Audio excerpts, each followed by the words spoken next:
Okay, welcome everyone to the October 2021 Atherton Rail Committee.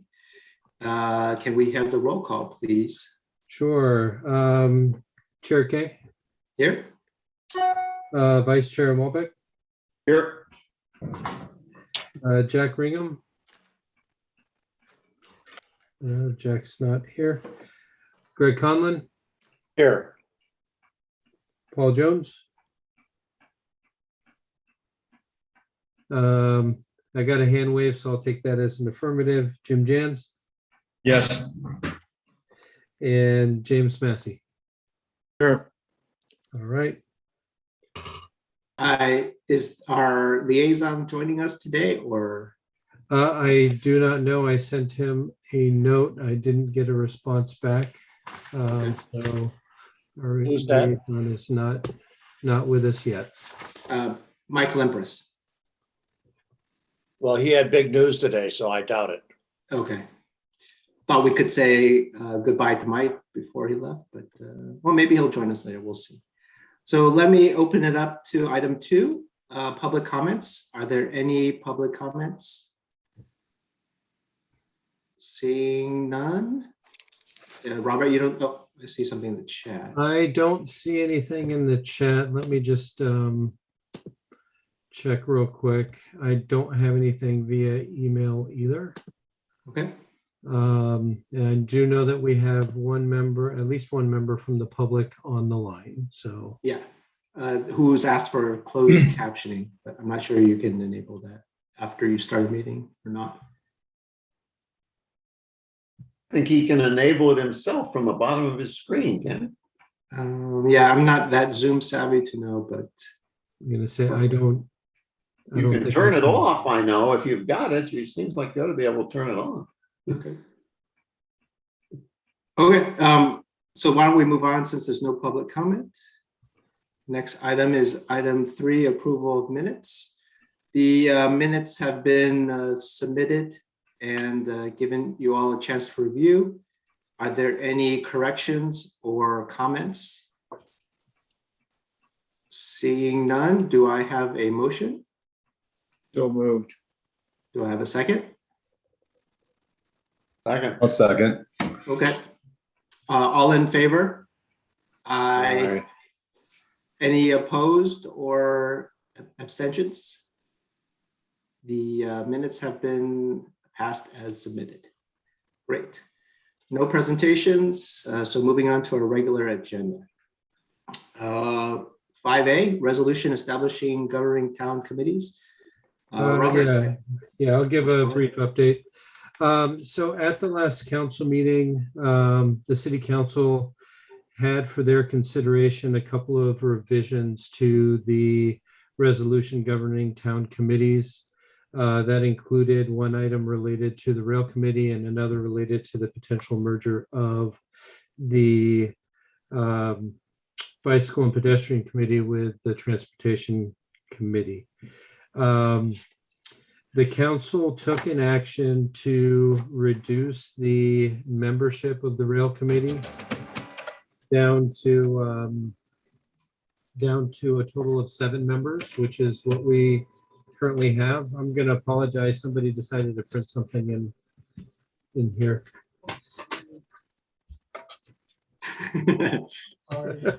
One of the hackers in your house? I don't live alone, so. Okay. Okay. So our current makeup is 7 members for the committee. In the last round of recruitment, we didn't have any new members seek appointment.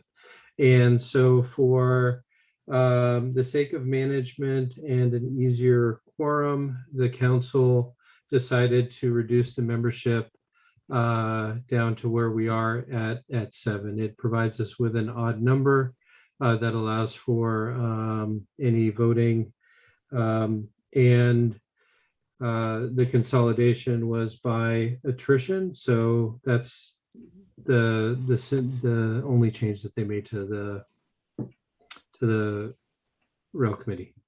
Yeah. So now we can have a quorum of 4 people. That's correct. Okay. Are there any questions Are there any public comments? Is there any discussion that we want to engage on this?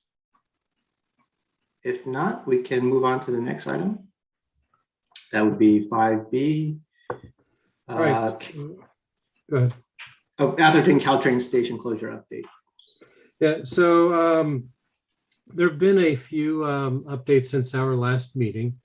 I think at the last meeting, we were in the process of finalizing our funding agreement with the Transportation Authority and the JPB. That agreement has been finalized and executed, and so we have an allotment of Measure A funding for the station closure and looking at a pedestrian or active transportation path to the other station to be used as the town desires within those parameters. We do have in our capital budget a project related to the station building. And so that agreement has been executed by all parties. And actually, Caltrain has already started reporting on their required quarterly reporting to the TA, which is a requirement of the funding agreement. We've also been working with Caltrain on the other closure aspects.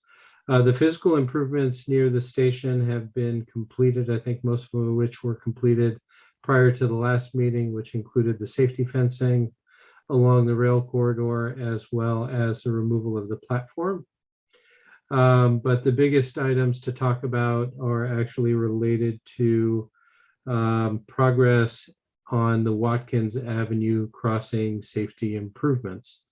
And so Is that what the presentation is? Yeah, so that's going to be the gist of the presentation. It was posted on our website for you to look at in advance, but we have representatives from Caltrain as well as their consultant, HNTB, to provide a brief overview of where we are. I'll give it a preface and then I'll bring up the presentation and share my screen, and then I'll introduce Caltrain staff and they'll move forward with the presentation. Caltrain and their consultants set up a diagnostic meeting with that included the town, Caltrain, their consultant, as well as a member of the California Public Utilities Commission who oversees rail, to go over the outline of potential improvements or the improvements proposed for crossing safety.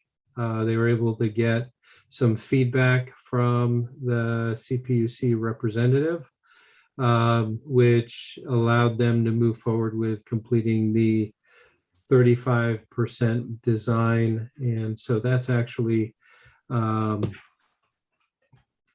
to be the gist of the presentation. And so on the line, I know that we have several representatives from Caltrain, including Alvin Piano, who is the project manager for this piece of work, Robert Tam, who I believe is the supervisor. We have Brent Teachin and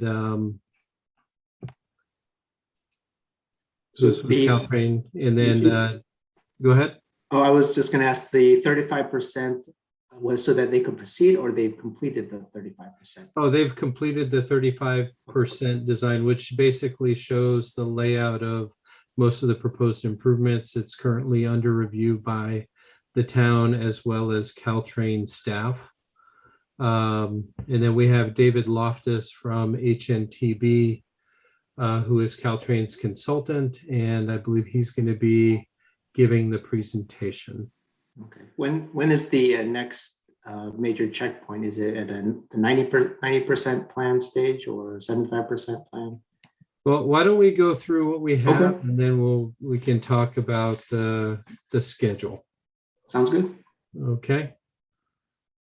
So, Right. David. Good evening, everyone. I'm David Loftus with HNTB.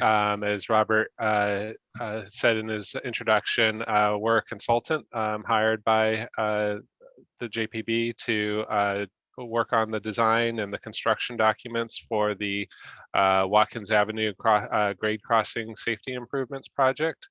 Why don't you go to the next slide, Robert? So as Robert said, we've just reached our 35% design milestone, and that's being reviewed by JPB in the town. You can kind of see an overview of the proposed improvements at the crossing here on this slide. As I'm sure most are aware, this existing grade crossing has 2 gates, the 2 entry gates, the entry to the crossing as you're approaching the crossing. One in the eastbound direction, one in the westbound direction. So what this project will do is install, upgrade it or modify it for quad gates. So that would be the installation of exit gates in the 2 remaining quadrants. Just for everyone's orientation here, when I refer to the different quadrants, my north is going to be relative to the railroad tracks. So north will be to the left towards San Francisco and south to the right towards San Jose. So that will, we'll install exit gates in the southeast and northwest quadrants. And then there'll be associated improvements to accommodate those gates. So why don't you go to the next slide and we can go into a little more detail there, Robert. So starting on the right side there, that's the southeast quadrant, we'll be inserting or installing a new CPUC standard 9E as an echo vehicular exit gate. So in order to accommodate that, we'll have to remove the existing swing gate in that quadrant, as well as the existing pedestrian gate and its assembly that's currently behind the walkway. We'll install the new exit gate, install the emergency swing gate, behind that, and then install a new pedestrian gate with a stub mast, because we don't need the flashers on the pedestrian gate anymore with the exit gate installation. And then there'll be some sidewalk widening, some reconstruction of the guard railing that currently exists to make room for these improvements, because it will kind of widen the area in which the gates are placed. Stop the video. No one's saying it's not plugged in. So I don't know how much. And then just in the northeast quadrant on the left-hand side there, we'll be relocating the existing entry gate onto a new foundations to line up with the exit gate that will be installed opposite. So it'll be the same gate, just relocated onto a new foundation is the plan. Okay, why don't you go to the next slide? So similarly, on the right-hand side of this slide, in the southwest quadrant, there is an existing auxiliary gate that's on the back side of the vehicle gate. So we'll keep the vehicle gate, but remove the auxiliary gate because they're on the same mechanism. So if you tend to lift the pedestrian gate, it also lifts the vehicle gate. I'm not sure how far you can lift it, but so that's something that Caltrain and the PUC, when we make modifications to the crossing, they want to remove that auxiliary gate and replace it with a new pedestrian gate that would be behind the sidewalk. So while the existing vehicle gate for entry into the crossing there will remain, we'll install a new emergency swing gate just adjacent to the vehicle gate there, as Robert indicated, and then put a new pedestrian gate behind the sidewalk there. And then because things are getting pushed out a little bit to the south there, we'll paint a new crosswalk across the crossing. We'll install a new crossing panel to make sure that the pedestrian access across the railroad tracks meets all ADA and California Building Code standards for pedestrian access. And then across from there in the northwest quadrant on the left side will be the new standard 9E vehicular exit gate. So we've got now 4 gates for to prevent any driving around the gate, improve safety, we're designing it to meet FRA requirements for quiet zone, because we understand that the town will want to, when construction is complete, apply that to extend the quiet zone that's been established at Fair Oaks on the north side of the north side of the former station. And then there'll be some other civil improvements, because of the new exit gate being installed there in the northwest quadrant, that is in the way of the current maintenance access to the signal house that exists. That signal house is going to be replaced by the electrification project. And then, we're just going to provide new access from Dinkelspiel Station Lane, at a gate to, and extend the fencing so that pedestrians can't enter into the railroad right of way, and to discourage, crossing of the railroad tracks on the north side of Watkins there. If you go to the, and then, I'm sorry, I'm just kind of skipping around here, on the back on the right-hand side, try to make some pedestrian improvements to encourage the use of pedestrians to use the channelized crossing rather than cutting across the front side of the vehicle gate and, the railroad tracks via that way. So, we'll widen the opening and the curb there, and look at other ways that we can enhance that to encourage pedestrians to use the channelized portion of the crossing. And then on the final slide is the overall signing and striping. We have non-standard railroad crossing pavement marking on the westbound approach.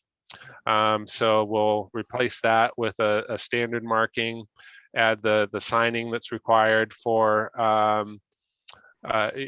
upgrade the signing as necessary. I think we've got most signs out there that are needed, but there's some that are going to need to be relocated or just replaced. And then finally, what we're looking at is potentially the use of solar powered LED lights on the curb line, the edge of traveled way. It's just to enhance the visibility as motorists cross there. As it's not lighted. So we want to, provide more channelization for the motorists as well, so that, they don't inadvertently turn on the tracks. Does anyone have any questions? Okay. Well, let me just, go ahead, John. People walking down Watkins from the park. So on what you would call the south side of Watkins, they cross the tracks. And some go straight on Watkins, but a whole bunch of people want to turn right and go down Dinkelspiel. Right. And maybe you said this and I missed it, but is there a decent, well-marked crossing for people who will now be on the south side of Watkins, want to cross it into Dinkelspiel? I think there's, I seem to recall that painted crosswalks are not allowed within 75 feet of the crossing. And so that's why you don't see a painted crosswalk now in Dinkelspiel to cross Watkins. That's something that, we can review further with the diagnostic team and, discuss the merits of, whether or not we want a painted crosswalk at that location. I would second that painted crosswalk. There's a lot of people walking to the park. Yeah. And while the rule may be created for the benefit of the rail, it endangers pedestrians. And I don't think that was the intent when the rule was created. So there's a lot of people using the park. So that's why I think it's important. Yeah, we've been out there and seen the pedestrians, seen the school kids, walk or riding their bikes after school. Oh yeah. It's a safe route to school. Yep. So we'll look into that. Okay, thank you, David. Yeah, so just to highlight a couple of other things that we discussed and noted is right now, the plans show a 4-foot opening for pedestrians on either side of the post for the gate. We're gonna try and see if that can be widened just a little bit to make it a little easier for pedestrians. The 4-foot is the minimum for ADA.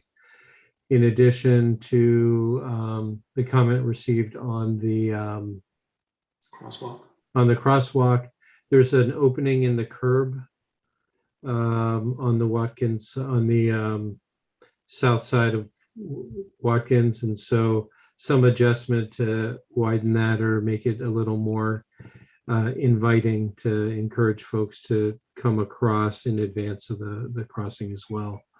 And then the other thing that we asked to have looked at were related to the gate.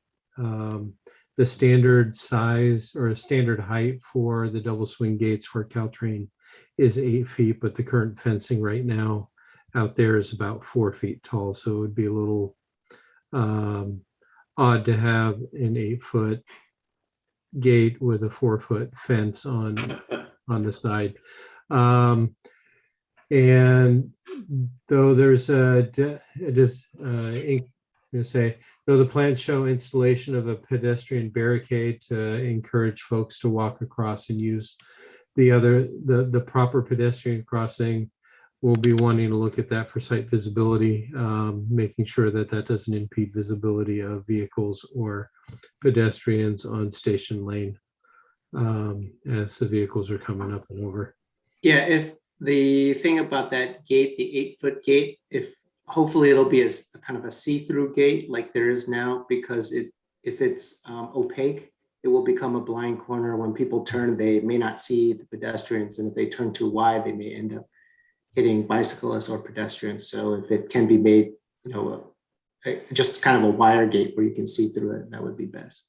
Yeah, it will be a welded wire mesh fence, Okay. similar, or gate similar to what's there now, and we'll also look at installing the shorter gate also. Okay. Are there any other questions from the committee members? Yes. Go ahead, Greg. Greg Conlon. When you're coming up Dinkelspiel Station Lane and you want to turn left to go across the tracks, are both of those arms, cross arms, such that no one can go around or through? That's correct. Or do they overlap? Can a bicyclist go through the middle of the two gates? No, I think the requirement is that the opening needs to be less than 12 inches. But it doesn't overlap. It doesn't. It doesn't overlap. There'll be a small gap between them, but 12 inches, you're saying? Now, what is the risk of someone turning down the tracks? You mentioned that briefly.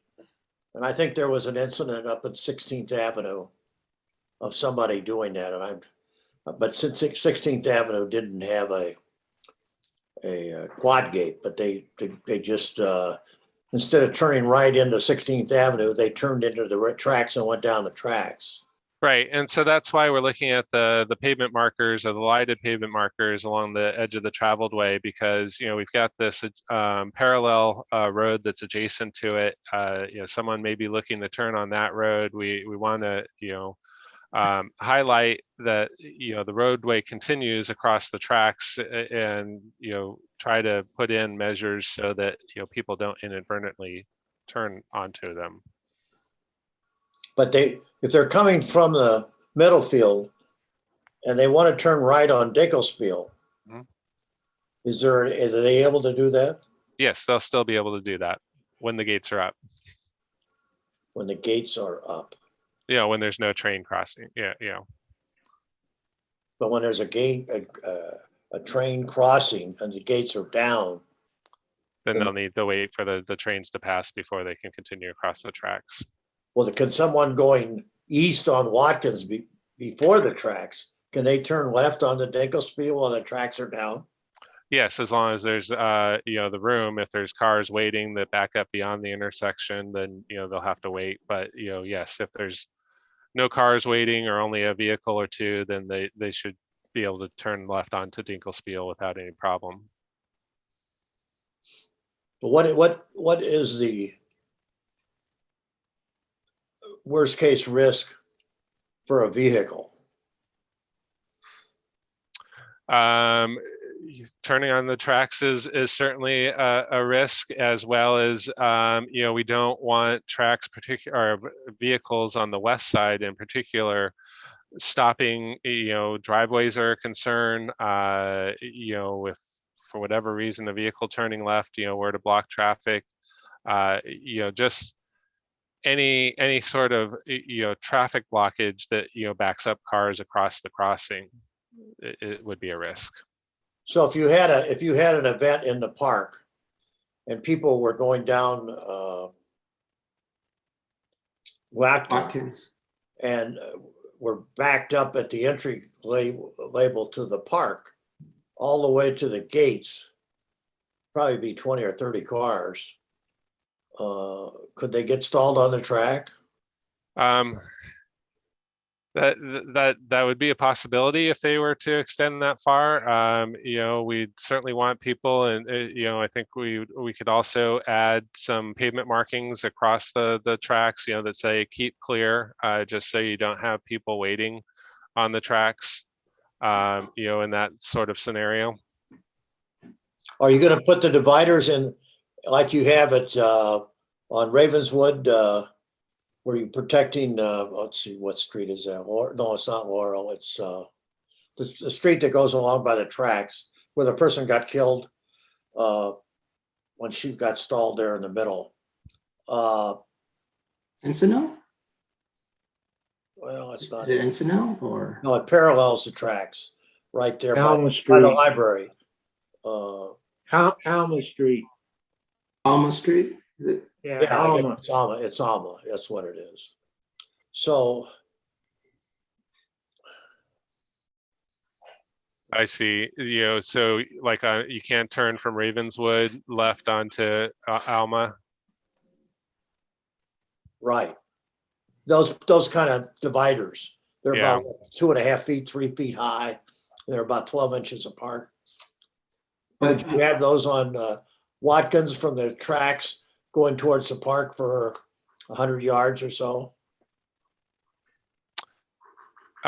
Greg, we'll have to take a look at that.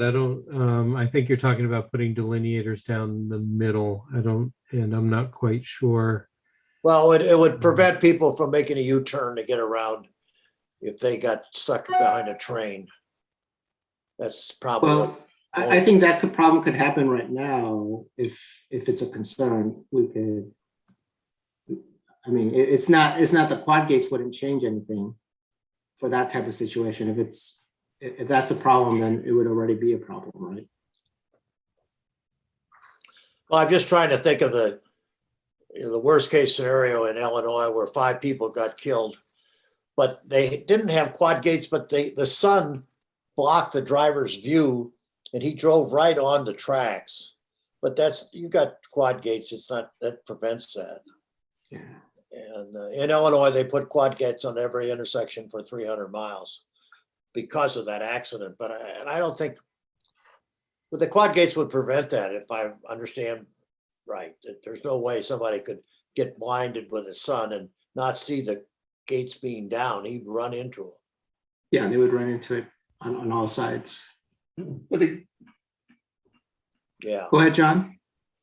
well, I was just sort of repeating what you said a couple of minutes ago, Alex. A lot of these concerns, Greg, seem to me exist with quad gates, without quad gates. I mean, somebody's gonna drive out in the middle of the tracks, realizing that there are cars backed up in front of him and he can't get clear, which is what happened to this woman in Menlo Park.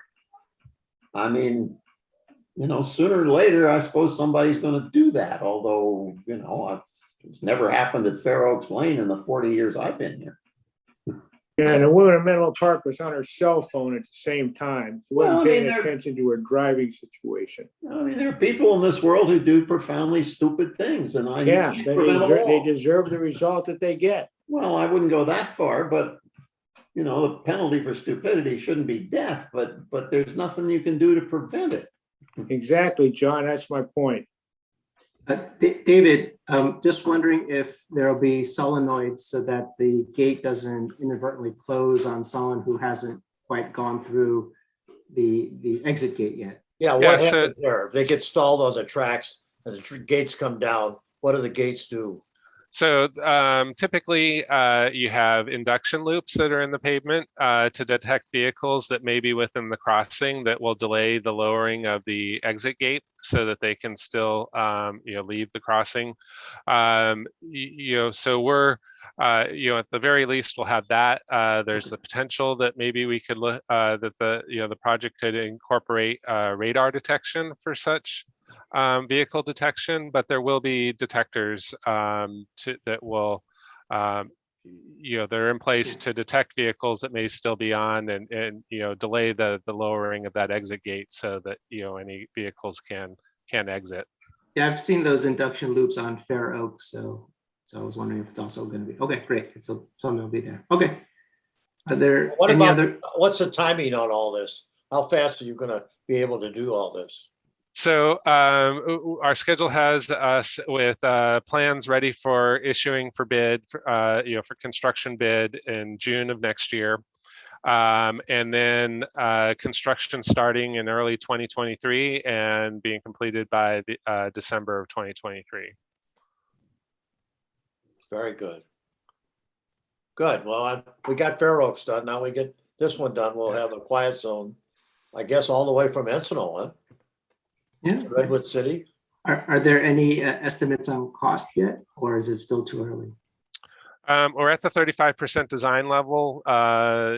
Construction costs, we're looking at about 1.1 million. Okay. So that'll be further refined as we get further into design development and get more detail in our design. Okay. Are there any other committee questions? If not, I'll turn it over to the public if they have questions and or comments. Roland, you have your hand up. Yeah, thank you. So first of all, thank you for the presentation, and thank you for Robert for posting the link in the agenda. Thank you. So I have a quick two-part question, and you've pretty much answered the first half, which is whether or not you had intrusion detection to stop the exit gate from coming down if somebody stuck on the tracks. And the answer is yes. The thing I want to bring to your attention is that induction loops are not going to work with electrification. So you're going to have to use radar. And normally, when you put all that together, the cost is going to be $1 million. So I don't know if your 1.1 you've included a radar or not. If not, that's an issue. The second part to my question is now that assuming all this good stuff works together and the exit gate doesn't come down and this person is stuck on the track, will you have an interface with the PTC system to at least slow down and preferably stop an approaching train if somebody's stuck on the track? And that concludes my question. That's a good question. I don't have an answer for that second one right now. I'd need to check with our team to see if they can provide an answer to that. What is that question again? I didn't understand the question. I believe he's asking that if there is a vehicle stuck on the tracks, is there any communication to the PTC, the positive train control system, to alert trains that there's a vehicle there? I see. What about the gate, not the gates, the fencing going towards Fair Oaks on the west side of the tracks? Is that still the same? There's no fencing there for some period. Some length. Once you get on. You're talking about near the Fair Oaks crossing, right? Well, from Watkins to the station, there's fencing, but it doesn't go all the way. Yeah, it stops at Maple, and then we have the bushes, the trees that line Station Lane, all the way to between Maple and Watkins. Yeah, and I just wondered whether it would be wise to put fencing there to prevent somebody from crawling onto the track through the bushes onto the tracks for suicidal purpose. And I think that happened to what's his name? Phillips? No, was it whoever committed suicide? But I think he was down farther. No, I think he was there. It was in that strip that he crawled underneath the bushes onto the tracks to commit suicide. Now you say, well, he could have done it at Watkins, but based on a lot of papers I've read that talk about the psychology of committing suicide. Generally, people do not like to commit suicide in public locations, otherwise at intersections or at train stations. They want to be private where nobody knows who they are and what they're doing until it's too late to do anything about it. So that's why I just wonder whether fencing of any height wouldn't be wise all the way to Maple to Watkins. That question might be more appropriate for just maybe the PUC or Caltrain, because that would, I guess, to do that, there's nothing special about, our area between Maple to Watkins. All of the right of way, a lot of it's exposed and open. A lot of it does have fencing, but I don't know. I don't know the rule on that one, but I don't know, David, if you know anything about fencing rules. I was trying to remember the dimension off the top of my head. I think it's either 100 feet or 200 feet of fencing from the vehicle crossing. Is required. Is Caltrain standard. But with maybe they considered with the heavy vegetation there along Station Lane. But that's something I can work with JPB on, talk to them about. Those bushes are pretty thick. Be a lot harder to crawl through those bushes than it would be to climb a fence. I don't think we want to get rid of the bushes. Really thick. Yeah. Well, I just, when I was on the PUC, we got $1 million just for fencing, and we fenced all of Burlingame in similar situations where there's bushes and stuff. So I don't think you can be too expenditure concerned when you've got such a short distance from Maple to Watkins. It seems to me that could be done without a lot of money and remove all doubt about somebody getting on the tracks that shouldn't be there. I rest my case. Are there any other comments before we close the topic? Okay, I don't see anyone else. So thank you, David and team, for presenting and being patient with all the committee's questions. No worry. Thank you for the opportunity to talk to you. Okay, thanks, everybody. Thank you. Okay, let's see. We are on to Caltrain update 5C. Robert.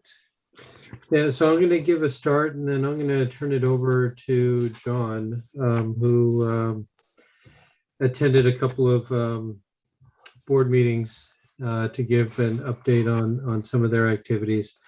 But what I did want to do is provide a brief update on the electrification project. Caltrain has indicated that they have completed all of their foundations from South San Francisco all the way down to San Jose. They have some remaining foundations in Brisbane and in South San Francisco to be completed by the end of the year. They've stood up the poles from Palo Alto to San Jose and are continuing to work on putting up the remainder of the poles. They've also completed some wire installations from Palo Alto to Santa Clara. With regards to Atherton, as indicated, the foundations have been completed and the crews are installing poles along the corridor in San Mateo County with the anticipation that they'll all be installed, or the pole run from South San Francisco to Menlo Park will be completed by the end of the year.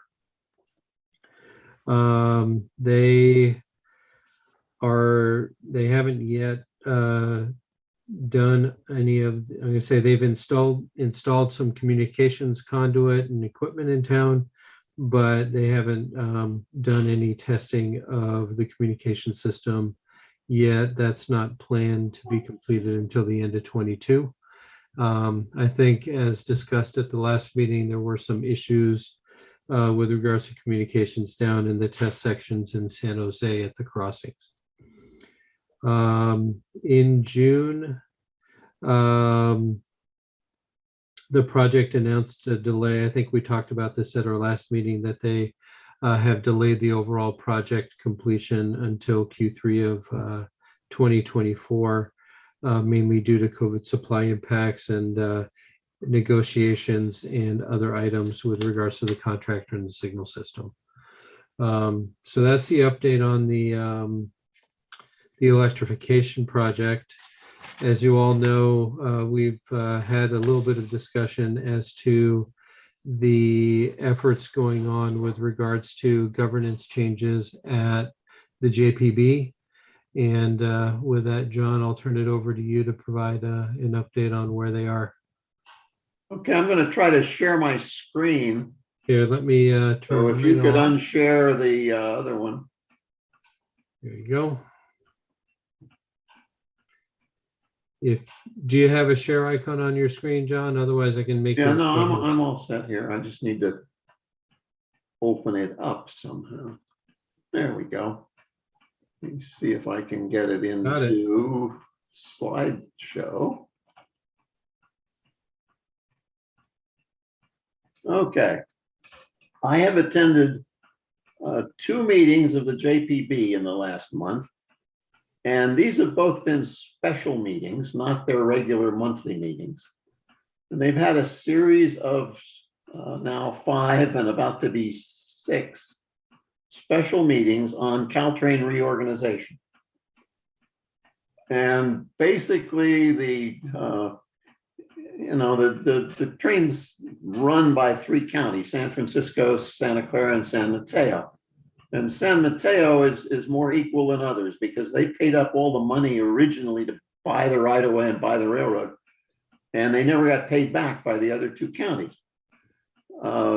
And in return for doing that in the first place, they sort of got management control. So the San Mateo County Transportation District is essentially the managing agency for Caltrain. And they're looking at ways to reorganize Caltrain to modify that. They have talked about 3 options. The first one is pretty much as it is now, except that the JPB itself would have more oversight over the executive director of Caltrain. And up until rather recently, the executive director of Caltrain has been the general manager of the San Mateo County District. There's sort of 3 components to the management. There's an executive team, and then there's a whole bunch of employees, and then there's what they call shared services, where they contract out to some other organization to provide service to the railroad. And right now, San Mateo County is pretty much in charge of all 3 of those. Option 1 would give JPB more oversight of the executive team and also have more influence and control over the contracted special services that they put out. Option 2 would do pretty much, it would do the same thing, but more so. In other words, JPB would now directly employ the Caltrain executive director and the senior leadership, and would pretty much have control of the purchase services agreements for the services that they contract out.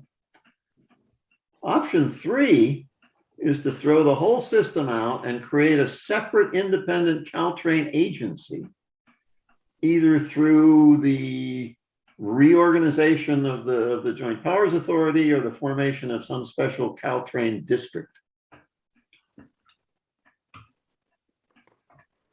The first meeting I went to, they went into some detailed description, and I don't think we need a detailed description here. With no station anymore, I don't know how much we really care about how they organize themselves, but just for general information. They pretty much threw out option 3 because it would be very expensive to set up a whole new agency. They were talking about tens of millions of dollars just to set up a a computer system to run the railroad. Now that seemed a little crazy to me, but that it would cost that much, but what do I know? So they focused back on option 1 and option 2. And at the meeting last week, there was a lot of discussion of that. Except from my point of view, the discussion never got really very specific to either what problem they were trying to solve or why one option would be better than another to solve it. Most of the conversation centered around number 1, San Mateo County saying they really wanted to get paid back for their money. And there's really no dispute. I mean, San Francisco and Santa Clara agree they owe the money. It's a little bit a question of how much. They think, well, you paid $20 million some years ago, so we'll give you $20 million. And San Mateo County is saying, yeah, but you got to pay interest from some pretty long ago date. And so it's more like $40 million. So that's a little bit in dispute. The other thing is San Mateo County is not at all happy about the idea of transferring management authority from them to to the JPB. And a couple of the San Mateo County representatives on the JPB said pretty much outright, if that's the solution, we aren't going to approve it. Now, I don't know exactly what happens if one county doesn't approve and the other 2 do, but I think it kind of grinds the whole thing to a halt. And so then what happens? Well, if it got bad enough, one county could withdraw.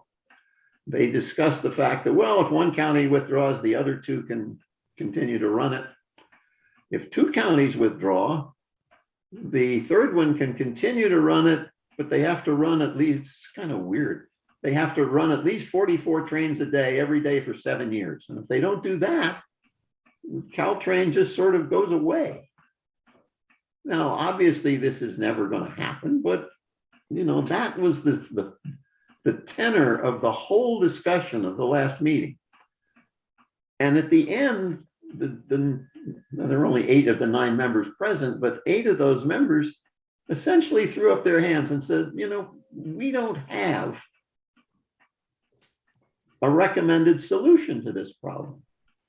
So they turned to the woman who is the current executive director of Caltrain, a woman named Michelle Bouchard, and said, Michelle, you know all the problems, you know all the people. You go off and come back to our next special meeting with a recommendation about how to make this work. And she accepted that assignment and the meeting adjourned. Now, Alex and I had a brief email discussion about this. And, in my view, I thought this was a terrible abdication of responsibility of the JPB. And Alex said, oh, come on, John, these guys have other jobs. And, they did what lots of boards do. They turned to the staff and said, solve the problem. Anyway, I don't know where it's going from here. Who are the 2 board members for San Mateo County? Pine and who else? Charles Stone and Okay. Redwood City Council member Richard Jeff G. G's still on there, I Jeff G. believe. G is his name. Jeff G. and who else? Stone, Charles Stone. Stone. He's the Pine. Belmont council member. What about happened to David Pine? I thought he was in there somewhere. Yeah, he's there too. He's He's the 3rd. supervisor representing San Mateo. Yeah. He didn't have much to say.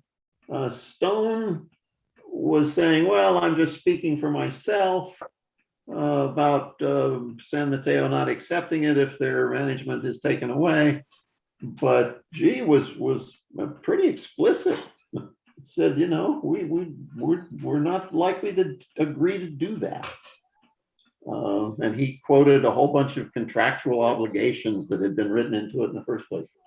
Anyway, from the point of view of this committee, this is all just, gossip and information, I guess, because there's nothing anybody can do about it except to wait until the next meeting, which is scheduled for October 22nd, meeting 6. And if I'm still around and healthy, I'll sit in on that meeting too and let you know what happens next.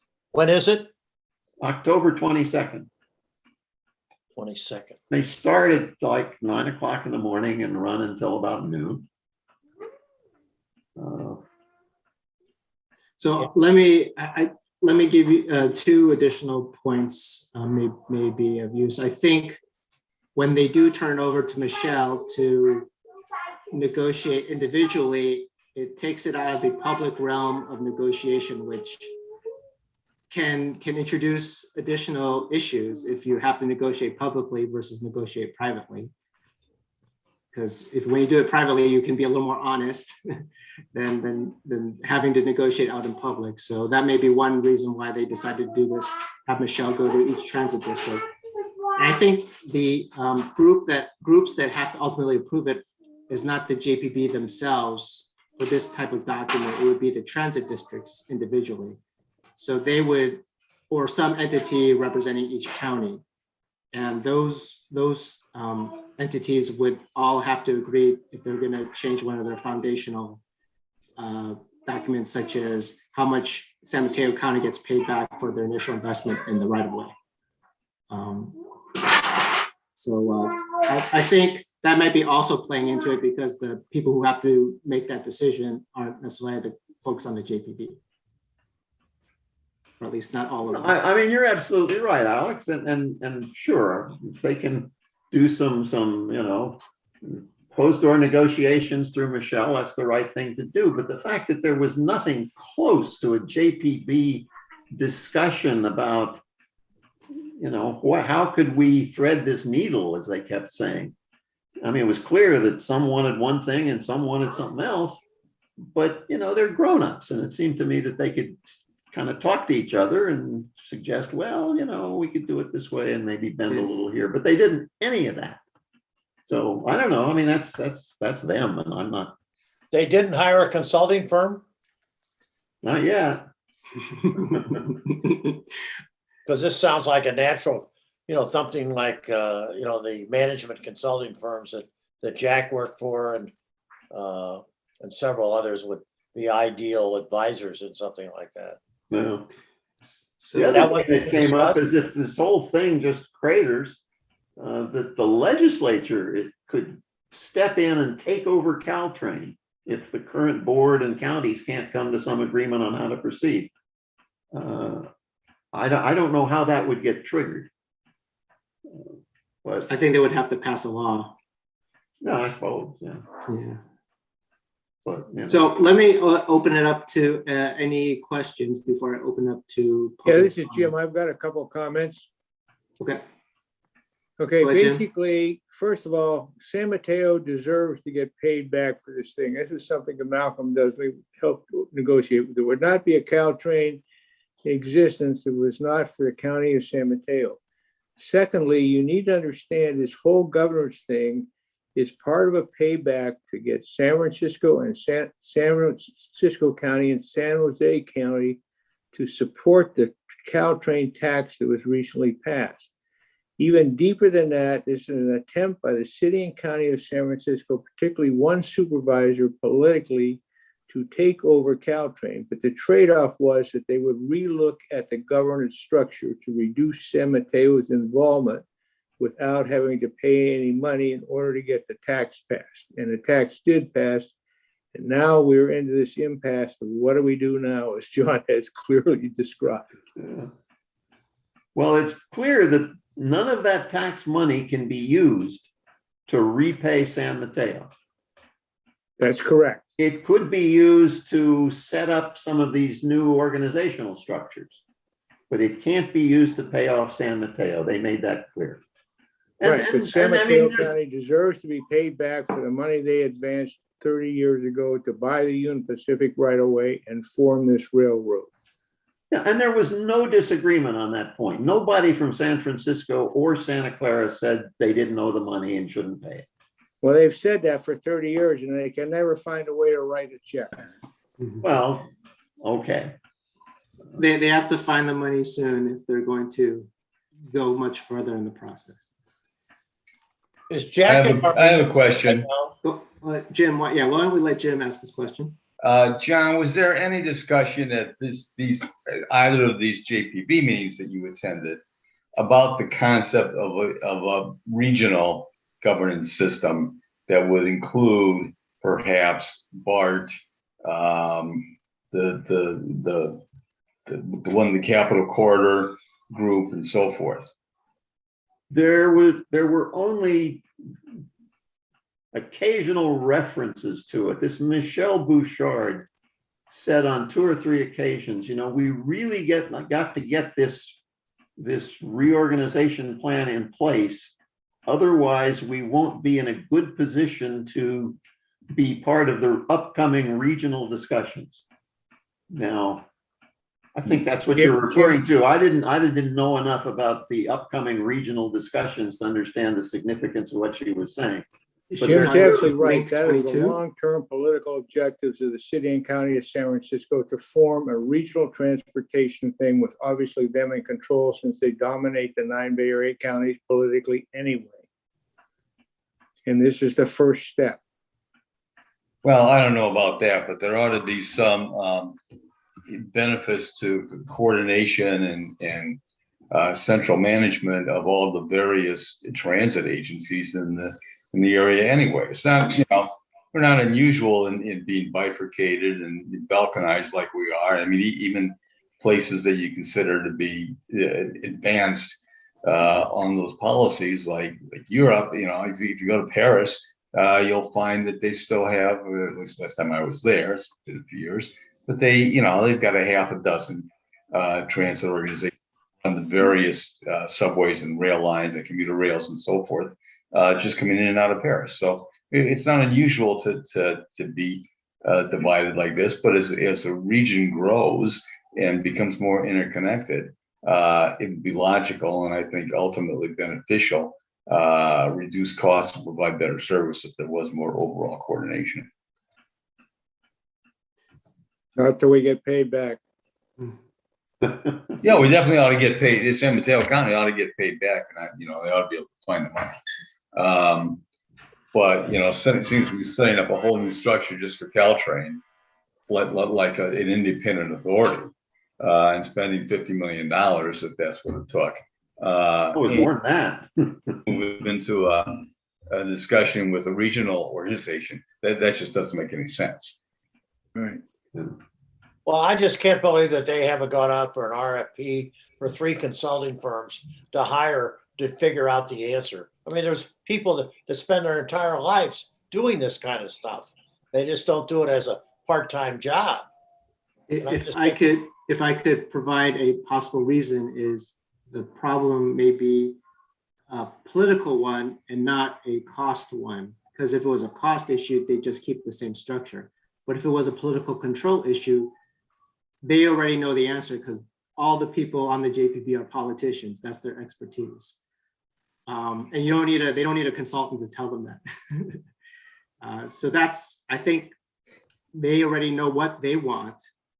They're just positioning themselves to get to what they want if they can. And each member of the JPB is doing its best to make sure the end answer is the one they want. That comes out of this roadmap that they're going on with the governance. So with that, I'd like to open up for public comment. I know Roland's been waiting quite a while. Yeah, Roland was sitting in on the meeting and he probably has a lot of insight into it. Go ahead, Roland. Well, I've actually been driving this for 10 years, so I might have some insight here. Do I get 2 or 3? Do I get 2 or 3 minutes? You can take 3 minutes. Okay, great. So let me just start with Robert's report. I think the key thing is that the chief executive for CalMod quit. It was John Fungi. He's been replaced by an HNTB consultant who, believe it or not, was responsible for Denver RTD, and I think Paul knows all about that, and this is going to be a real fun moving forward. Also with the comment that Robert made about San Jose, the constant voting time is just flat not working. The design is 32-second warning, and it's anything between 50 and 3 minutes. So it's a complete disaster. They've got no solution. I don't know if anybody's watching the correspondence on Caltrain, but that's basically where I go. Now, moving on. Roland, just a question. Is that the two-speed check dispute with Balfour Beatty that's going on? Okay, they have not implemented it. They got no idea how to do it. The only people who know how to do this are Siemens, who have acquired a British firm called Invensys, who have had this working for 10 years. Mm-hmm. And right now, I think Ms. Bouchard's friends, who are GE, the people who did CBOS, are trying to reverse engineer the technology that Siemens acquired. So you get the general idea. Okay. And this is essentially why we're having this discussion about governance and saying, look, guys, we just about had enough here. We want to start running railway. So the main thing, so first of all, they have hired a consultant. The consultants were there. They spent $2 million on the consultants. The reason you don't know about them is they completely took a back seat at the last meeting, but they were driving this until the entire thing fell apart.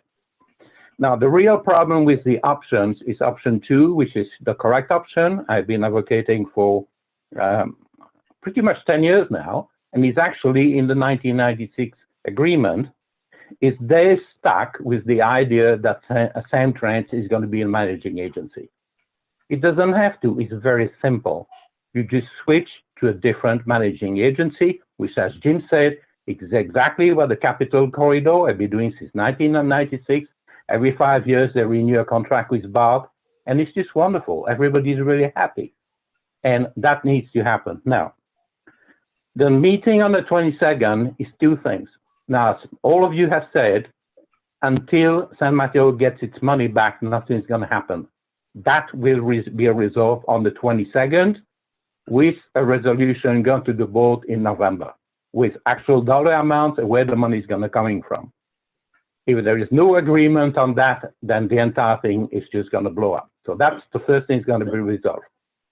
Now, moving on to the BART as a managing agency, I'm in the process of writing a complete letter to the board, telling them what the consultants and everybody else needs to do to have a presentation on Capital Corridor coming to the board with David Kutrowski, who was the previous chief executive for 10 years presenting, and have Tamara Allen, who was the deputy CEO at BART for, I think, the last 10 years or so, who just retired back in June, and then take it from there.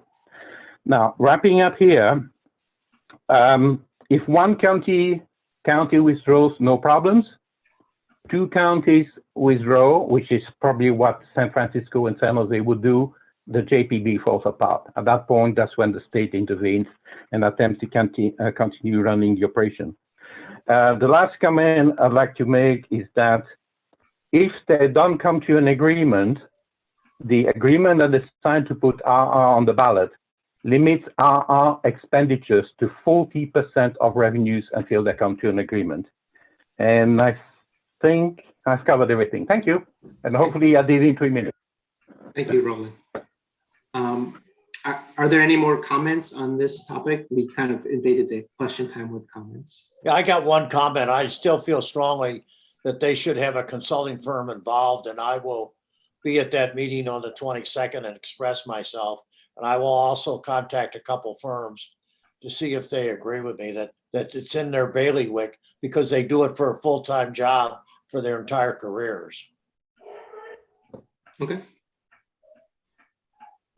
I don't see anyone else with a comment, so why don't we? The last thing I would, Go ahead, John. would say is there is available on the web these meetings with a very detailed slide packet if anybody wants to look at it. And the slide that I have just put up on the screen is the link to that. And I guess we could, I don't know how I get it to the rest of you, or I can maybe send you it can out. get it to them.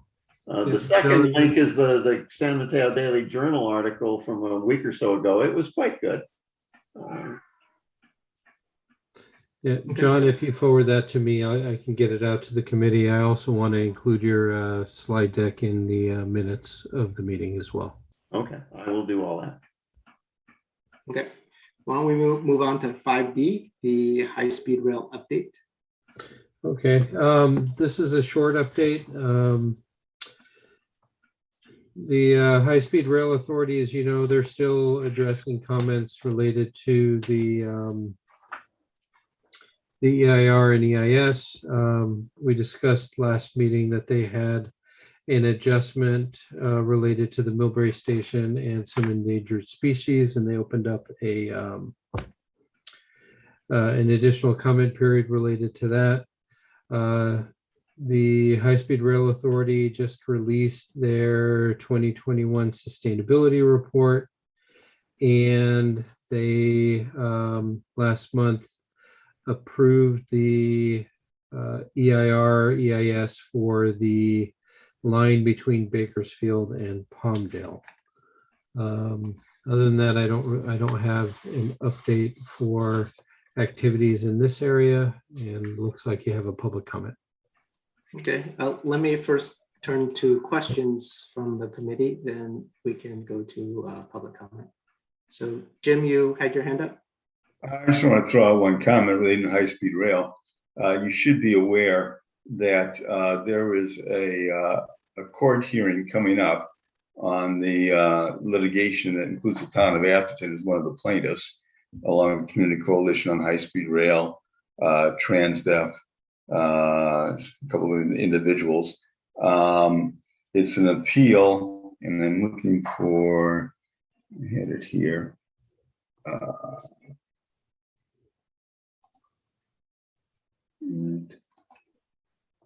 Well, I'm just going to find it. It's on the 25th of October at 2 p.m. It's Toss, who's one of the individuals, and versus the state of California. And it's oral argument on the appeal. It's available. It's online. Well, the whole thing is online. It's not in person. It's scheduled to run from 2 p.m. till 4:30. And there was send out the link? I'm sorry? Can you send out the link to us? Yeah, I'll send that. Okay, thank you. I'll send it to Robert and the information that I have on it. You can also attend just like over a telephone, just to listen in, which is probably encouraged. I'm not sure how robust their Zoom capabilities are. Okay, are there any other questions? If not, let me turn it over to public comment. Roland? Thank you. So first of all, yes, Jim, thank you for that. I can tell you, if you look at the 2020 business plan, on the one page when they got the timetable, right there on the one page, they got 2 violations of Prop 1A. It's right there. So good luck with that. The thing I wanted to touch on, yes, nothing's going to happen with the funding until January 22nd at the earliest. But what the legislature is going to do basically, and they can do this by law, that's the way legislation stands right now. They're going to tell them, guys, now is the time for you to come up with your draft 2022 business plan. We're going to look at it. If we like it, we may go ahead with the funding. If we don't like it, basically all bets are off. Now, one update I can give you what's going on in downtown Fresno. They're stuck. They've got absolutely no way of going to Fresno right now. They spent $800 million on something called the Fresno Trench. That is actually trying to cut, believe it or not, cut and cover right through the Central Valley Y, which happens to be the connection to Panoche Pass. Union Pacific is just flat not letting them do it. What they were supposed to do there was to basically dig a tunnel. They've already cut to a freeway. Now they got to cut through a canal, and they're going to try to cut to 2 Union Pacific lines. This is just not going to happen. Thank you. Yeah, I had one other question. Is there anything going on in Washington, D.C. on this legislation that would impact the high-speed rail? Because, I mean, that's got to be a big number for Pelosi and Feinstein in that 3.5 trillion for the high-speed rail. I can give you a quick update on Washington. Yes, there is money on high-speed rail. However, the position on Washington is that California would be double dipping, and they're not prepared to accommodate that. Say that again? The issue with California is that Washington would consider them to be double dipping. That's the exact word they used. And they're not going to entertain that. Why So would some they be people double? because of all the money they've already got from all the other states. So it's very possible that many states in the United States might get from high-speed rail, but California would be excluded. I would think so, since they're the largest state and already got spent 10 to 20. What have they spent already? 10 or 20 billion? How much have they spent? Okay, right now it's $2 billion. After Biden came in, they got the $925 million that Trump had suspended. However, they have to match it. And until Newsom releases the $4 billion, they don't have any funds to match the $925 million from the Fed. But right now, that's the only money coming from the Fed. It's $925 million, and they can't match it. The Southern California legislators are holding it up because they want the money spent in their area rather than in the Central Valley, because a lot of the money has been spent in Central Valley, and they're saying we need transit help. We're funding all this debt. Why is Central Valley getting all the money? Let me quickly fill you up on the deal that was on the table in Sacramento before everybody blew up. The deal was LA, we're going to get, so we're talking about $4.2 billion, okay? LA, we're going to get $600 million for the Olympics, and San Francisco, we're going to get $600 million for the downtown extensions, and high-speed rail would have got the remaining balance, which was $3 billion. That fell apart, so all bets are off right now. Okay, thank you. Any other comments on high-speed rail? Seeing none, why don't we move on? These are taking much more than 5 minutes, I've seen. Recognition of Rosemary Malbesh. Robert, could you introduce the topic? And then Sure. I'll say thank you, Chair. Over the past several years, there's been discussion regarding the placement of a plaque at the Atherton Station building commemorating Rosemary Malbeck and her contributions to the Town Rail Committee. She was one, I believe, of the founding members. And attached to your agenda was some draft language for the plaque. And I can share my screen and bring that back. And this is an item that the committee had discussed a couple of times in the past, and the previously reviewed language reads, in memory of Rosemary Malbeck, a member of the Town of Atherton Rail Committee from 2003 to 2016, and in appreciation of her tireless efforts to preserve our historic Atherton train station. I had a conversation with John, and there's a slight revision or a shorter passage that is up for discussion as well. It's in memory of Rosemary Malbeck, a member of Atherton's Rail Committee from 2003 to 2016, and in appreciation for her tireless efforts to preserve our historic train station. And so the intent is, if the committee likes either of these or some version of these, that the committee could recommend to the City Council the language for inclusion for a plaque at the station building, and the final say of the council with regards to the language the placement and the timing would be up to them. Just as a reminder, they do have a council subcommittee assigned towards the redesign of the station building. And they've been in conversations with regards to what that'll look like. And I believe there'll be some conversation about that aspect at the next council meeting. But what we would like, what the recommendation is to get something to the council so that they have a formal recommendation from the rail committee, so that they can take that and incorporate that however they see fit. So if I could, You Open it looking up. for a motion?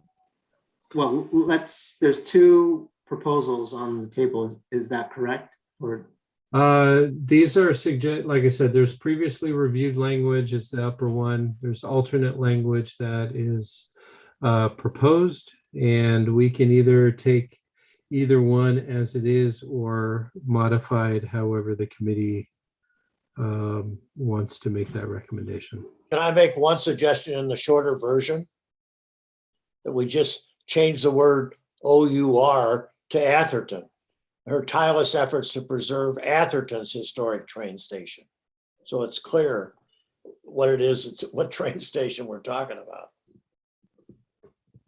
It's Yeah, just, that makes sense. I'm for going with the language, the alternative that John had proposed as a solution, and I would recommend that we pursue the city for a plaque at the train station for Rosemary. John, what are your thoughts on the language? Well, I would just say that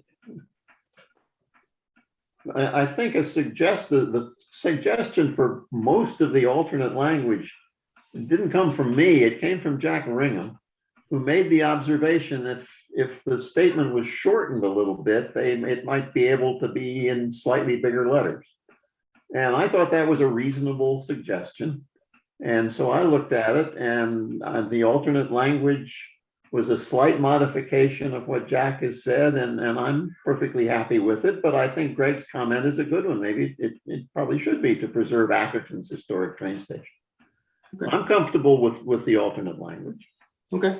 I have a couple of comments. I would leave it up to the council whether they prefer referring to Rosemary as a member of the Town of Atherton Rail Committee rather than a member of Atherton's Rail Committee. They may prefer to have the words Town of Atherton Rail Committee up there. And just a real nit, I prefer the wording "and in appreciation of her tireless efforts" rather than "and in appreciation for." That's a personal preference. No, I agree with you on that, Jim. It hadn't occurred to me, but having said it, I think it sounds better. Yeah. The town of rather than Atherton, it never really occurred to me that the council would have an opinion on that, but you've been on the council for a long time and you probably know. Yeah, there ought to be a way that the town likes to refer to itself. So let them, I would say, let them figure it out. Okay. Once again, I'm saying let's move forward with this. Okay. So are there Rosemary any? deserves the plaque. Yeah. Are there any other comments on the alternative language? I think we're all looking at that, and if not, I think we're ready to hear a motion. Can you hold on just a second? Sure. I'm No gonna problem. just type on the screen what I heard, and if I can get just a selection, and that way I know what exactly we are. A member. Robert, of- I don't mean to be confusing the issue anymore, but I totally agree with Jim Jans that we need to leave this up to the council as no. to wording. Everything will be We up to should the not council. presume This to is dictate to them. yeah, everything is going to be up to the council, but what we want to do is make a recommendation. They're ultimately Okay. going to, they'll have the ability to wordsmith also. I would like to make a motion. We just go with the first one. The second one really isn't that much shorter. And if the town council wants to whittle it down for any reason, fine. But I like the way it's written. It's got historic Atherton train station in there. I like that better. I think Greg's suggestion was a good one. But if we just go with number one, that addresses all my concerns right there.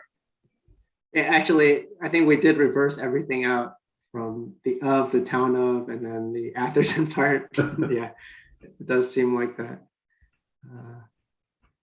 I don't know why you're the last typing that, thing is Robert. I I guess would the just, difference I is- would, I move that we accept number one and propose it to the city council. I second that. John, is that okay? I just want to make sure John's okay with this. Yes, that's Okay, fine. I okay, was okay. just sort of going along with Jack's thoughts that, well, if it were a little shorter, it could be a little bigger, but Jim's right. It's not that much shorter. It's fine. Okay. Okay, so we have a motion, which is to use the previously reviewed language. Sorry, Robert. Oh, for that's having to fine. type it all. Okay. We have a first and a second, so all in favor, say aye. Aye. Aye. All opposed? Any abstentions?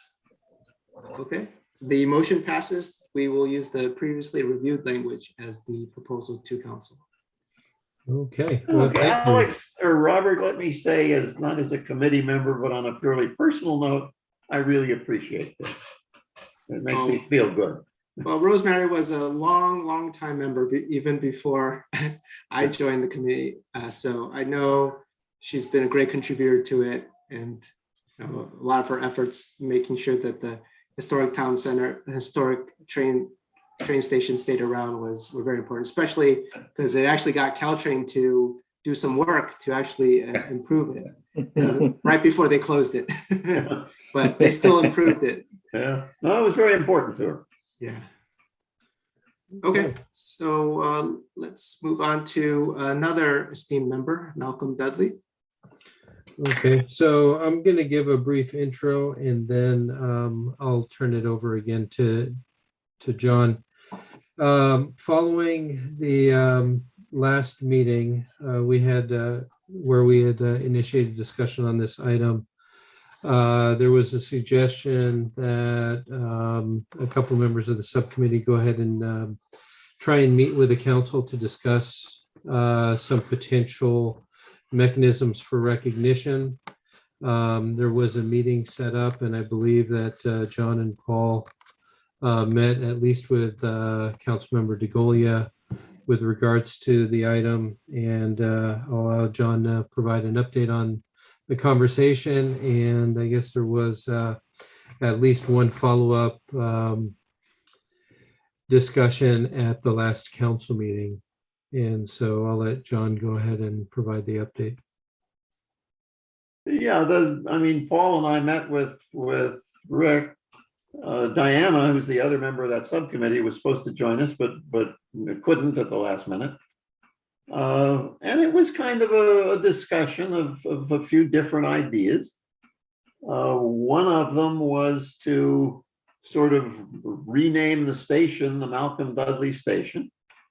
And that didn't get really any support because, it's the Atherton Railroad Station. And it's not a station anymore. And it's not a station anymore. It's a shelter. So that didn't go anywhere. Then Rick was thinking of renaming, I guess, Station Lane, the Malcolm Dudley Thruway or the Malcolm Dudley Way. And that sounded okay to me. He mentioned that at the last council meeting and got essentially zero support for the idea.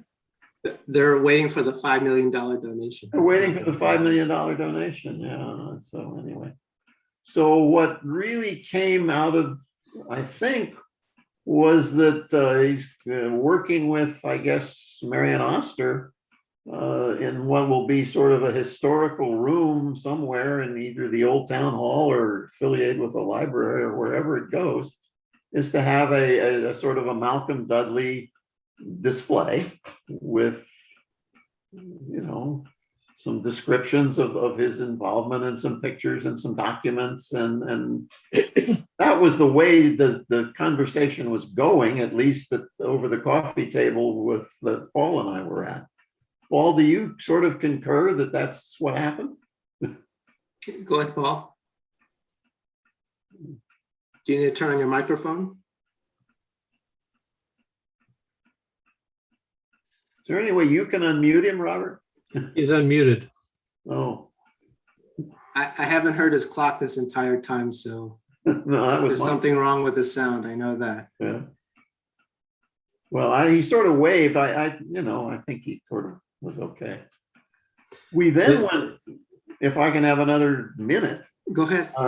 there was then sort of switched from what to do with Malcolm with what to do with the station. And there was some talk of putting various, memorabilia in there. And there was some nervousness about that because it's exposed to the weather and it's open to the public. And I suggested creating some kind of a display that looked sort of like a model railroad, just a table covered in glass with a track running the length of it, and have that track be a timeline, and have little text box call outs of, with dates, opening of the station, first trains, whatever significant events along the way, ending with, closing of station December 26th, whatever day it was. And at the time, over coffee, Rick really sort of liked that idea. At the last council meeting, it didn't come up, and I don't know whether he's still thinking about it or not. It was my intent to gin up a little computer-generated sketch of that, and I was going to try and do it for this meeting, but my son is visiting me for the week, and when he's around, nothing gets done. So I don't have it, but I'm still going to do it, and I'll share it with the committee, and I'll punch it back to Rick and see if he's still thinking about it. And I don't know whether it's a good idea or a bad idea. I thought it was a good idea, and Rick seemed to at the time, but I haven't heard anything about it since. And John, you may want to touch base with Rick, because I believe that the subcommittee is going to be discussing their ideas about the station building at an upcoming meeting. And so I think that if you're, you may want to touch base with him as they talk about what their thoughts are about the building. Okay, I will do that. Did we get any specific direction about how they wanted to direct our recognition of Malcolm?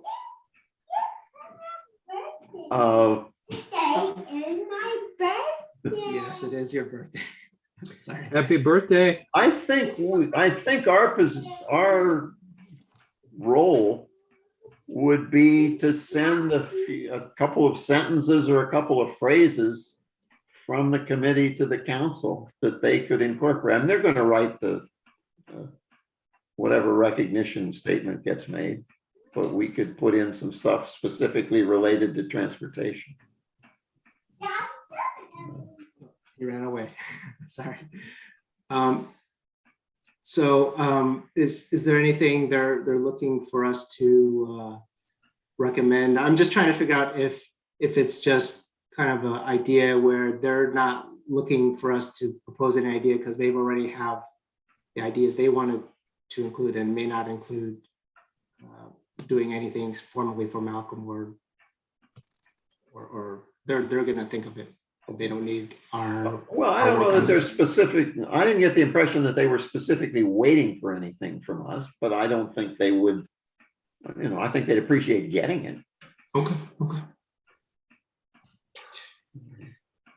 So if the majority of the committee wants to give a recommend, I'm going to say provide some direction to the subcommittee on something to work on, whether it be proclamation language or plaque language, then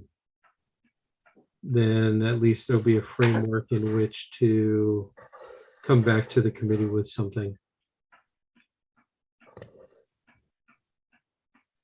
I'll open it up to anyone who has a suggestion. Well, let me just say, having known Malcolm since the early 90s, or me before the late 80s, I guess.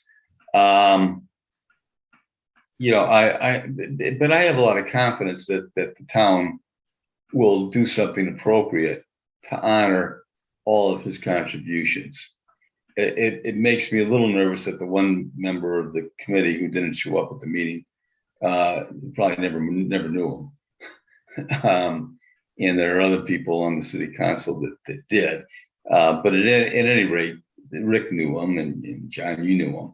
And transportation was one of his big interests and one of the things that he was most involved in. And I can't imagine anything that the town comes up with talks about his contributions. I can't imagine it won't include mention of his transportation involvement.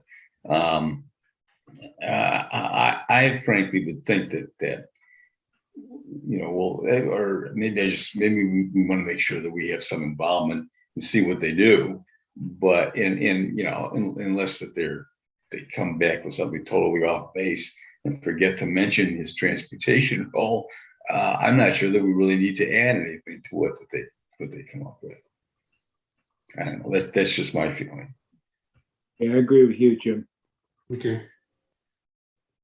So it sounds like taking a wait and see is an option. Wait a minute. I don't understand. What are you saying, Jim? As far as detail? Well, I think I'm only just saying, let's leave it up to the town council to come up with what they're going to do about it. And it's certainly whatever they do, they're going to ask for public input, which we can provide if we think that they're screwing it up. Because his efforts that he did on the freeway and the Marsh Road and all of that, which I was not involved in, I'm not even sure I was in Atherton, but I know he accomplished a lot, and somebody should give recognition to it because he probably stopped a major freeway going through the middle of Atherton. Yep. And I don't think people really recognize that. Yeah, that was way before my time too. My sister-in-law in Los Angeles stopped a freeway from going through Torrance. And the more I think about it, there should be a big plaque for her. They would have just destroyed that city. And she's one man. My wife and I were actually in town at that point, and the plan was to widen Marsh Road, come up Atherton Avenue and hook to 280, which Malcolm effectively blocked. Say that again? The plan was to come up, widen Marsh Road, and then up Atherton Avenue with a freeway connecting it to 280. That was the original plan, which Malcolm effectively blocked. Well, and I think that should be recognized in any of his memoirs that you're going to put his accomplishments. Yeah, actually what happened is Malcolm was on the council at the time. The council took a survey of the town citizens to see if they wanted to sue over it, and they voted to do so. So the town sued, and I don't know if they won or if Caltrain just gave up, but eventually Caltrain said, "Here, you tell us what you want us to do," and what we have now is a result of that, which is no freeway. Marsh Road is Marsh Road, and that's it. But it was Woodside Road, the alternative way to get to 280? Well, I don't know if it was actually a freeway that was planned or if it was just a major, a major street, or major arterial. I just don't know because I wasn't around at that time. But I would hope that Marion Oster and her group in the history room would know something about it, and that I agree with Greg, that should be mentioned in any memorial to Malcolm. Menlo Park actually had a similar issue with Willow Road was planned to go up and join Sand Hill and go up to 280. And Menlo Park effectively blocked that and saved the Linfield Oaks neighborhood. But it's made a big mess of any connection on El Camino and Sand Hill because it doesn't come out to the bridge. But Menlo Park effectively blocked that plan, similar to what was attempted in Atherton. I mean, it seems to me that you two guys, Jim Massey, Jim Jantz, know a lot about this stuff. Would it be worthwhile to just jot down, not fancy language, but just a list of activities and accomplishments so that we're sure? I would rely on council knows Marion about it? Oster for that kind of thing, and I agree once again with Jim, it's under the council's direction. I fully think that is the right path to take. Well, the other thing he did was he got the Proposition A passed. He and one other fellow visited every city on the peninsula and got that passed. And without that, we wouldn't have had a lot of the transportation money that we've had over the last 50 years. Actually, that's right. That's where the money came from to buy the Caltrain right away. Is that right? Yeah. Yes. And that was Yes. two people. I don't know who the other person was. He was the mayor of Burlingame. I'll be able to find his name before the end of the meeting. But I mean, that's got to be on the list, because I know that Malcolm mentioned that all the time, that Atherton paid $500,000 a year in their share of that profit, the tax that nobody gave them credit for. And they closed the station to pay tribute to it. So, I mean, So I'm inclined to agree with Jim and Jim about, we'll wait and see what the council says. If they want to ask us what we recommend to do, we can. They certainly know, what Malcolm has done for Atherton, and I mean, ultimately they'll decide anyway, whatever we recommend. I'm not sure they do know. Jim, do they? At least three of them, four of them. Do they know what? The things you're talking about, Malcolm's Greg? contributions to the Well, town. Marion Oster probably knows. Yeah, but the people on the present board, they don't have any personal knowledge, do they, Jim? Probably not. So that's why I say when you leave it to the council, they're not really that knowledgeable on the subject. But I'm not saying they aren't, but I mean, it's not, they weren't involved or weren't, I don't know if they were or weren't, but I think people here are more knowledgeable than the people on the council, but for whatever that's worth. How about if I give Marion Oster a call and ask her if she's been contacted and find out what her involvement is? Because she did run the history room in the old town hall. And I presume is going to be doing the new one. Yeah, That's that's a very fine. good idea. You'll probably email that to Robert so that he can share it with the rest of the committee. Okay. Yeah, that'll be fine. Okay. Yeah, otherwise, I think you've got direction, right, Robert? Unless someone else has. No, at this time, I think what it sounds like is nothing formal by the committee on its own, but Jim will see what's being compiled. And certainly members are welcome to compile information, and if asked or if and when asked by the council, we can provide input and information. Yeah, if I would advise our committee to do it, because it sounds like we got a lot more knowledge than they do.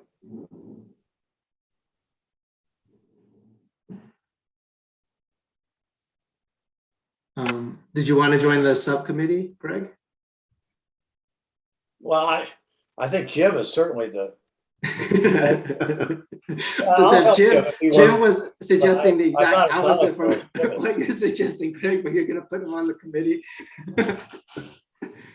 No, but I'll make sure he at least gets credit for that Proposition A tax, because I know he's preached that enough in our meetings. It sunk into me anyway. Yeah, that's absolutely right. Okay. I mean, let me say, this is kind of more formal, but as individuals, you guys can do whatever you want in terms of the research or talking to council members about the importance of Malcolm had to Atherton, educating some of the council members if need be. So there's this doesn't stop you as individuals from doing so if you'd like to do. So that's all. Moving on to 5G, Rail Committee interest areas and assignments. So this is the 20-minute one. And so this was suggested by John, and I thought it was a very good suggestion during our last meeting, which is what we can do is have some focus areas where some individuals can just focus on some specific areas of rail that are of importance, and especially if there is interest among those individuals to do so, to follow those issues and then report back if there's any information for the committee to know, and if there's any action that you think the committee should take as a result of that information. And Robert has kindly put together some suggested categories for those. That includes JPB and all things Caltrain, which I see John has already jumped on. The constant warning system, high-speed rail meetings and updates, ongoing litigation, Dumbarton Rail, rail activities in neighboring jurisdictions like Menlo Park and Redwood City or North Fair Oaks, and all things quiet zone. What I would like to do is try to kind of group some of these together into the common areas, because something like litigation is probably very related to either Caltrain or high-speed rail. So we probably don't have to have necessarily a separate one, but it could just be part of the Caltrain or high-speed rail category.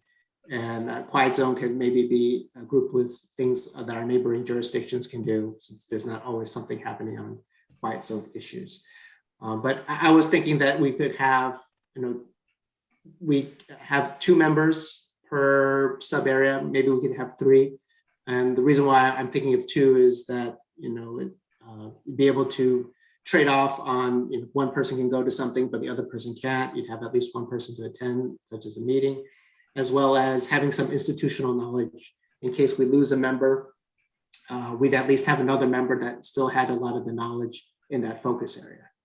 So that's just my ideas. I want to open it up to anyone else that has an ideas, and then at the end of this, we can slot folks into the subcommittees that they want to join. Yeah, I've got a comment. I thought when we discussed this the last time around was to prepare a list of items and put together, and then take advice from the council on specific items that they would like us to continue to look at. I personally don't think I've been on this committee long enough or have a background in high-speed rail to provide any meaningful input on any single one of these, but I would do whatever you guys asked. But I thought there was the original intent was to take guidance from the council that this committee would focus on issues that they wanted us to look at. I think Mike Lempres was going to help us with that, but he's not here. And somebody said something about, well, it was a big day for him. Was there some announcement? Is Mike moving? He's moving. He resigned today. He's moving out of town? Yeah, he's going to Europe for 2 years. Country. Okay. He resigns on the 15th, I think he said, Yeah. October 15th. Yeah, I missed that. So let me give a little that doesn't bit of, negate my comments. I'm sorry to see him go, but that's, that doesn't negate what I thought the original plan was to be. And it was right, Mike was going to look into it for us rather than coming down to assign committee members to groups. I have some concern about that. I would prefer if people volunteer. If there are areas that, if any member doesn't want to volunteer for any committee, that's fine. This is our own interest. And Robert, did you want to say something? Or? Yeah, so I just want to provide just a little more context. I think that first off, the council member was actually encouraging those that wanted to delve into various topic areas. What I do want to say is that these are some items, and there are other issues that the rail committee members may be interested in, but we do have regular interaction and regular review of things as they affect the town with regards to rail. That's the area of overview that the committee has been tasked with.